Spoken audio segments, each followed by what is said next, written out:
Yung sikat na fried rice sa Sampaloc na dinudumog at binabalik-balikan ng mga tao. Sa halaga 100 pesos mo, meron ka na fried rice, well done na iklog, barbecue, 2 pirasong siomay, at chicken strip. At dito lang yan sa kahabaan ng Loreto, Sampaloc. Baka nila lang. Tikman na natin to. Sarap yan pag ginaganyan ng ano.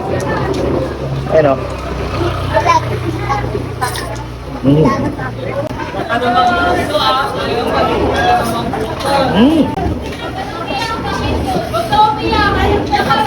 Simula pa lang, hindi pa rin nagbabago ang lasa. Yun at yun pa rin. Dami ito, good for two to, pero sa akin isa lang.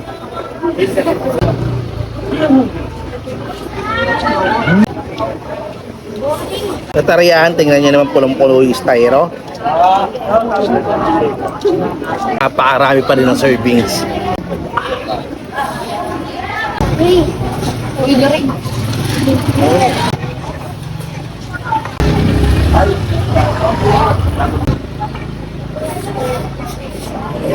PM hanggang 1:00 na madaling araw. Lunes hanggang Sabado, kung gusto nyo mapapag-deliver sa online, chat nyo lang po sa page nila, nandiyan lang po sa baba. Kaya kayo dyan. Pag pumunta kayo rito may banda sa Sampaloc, punta yung store nila, napasarap, napasolid at napasulit ang food trip nila.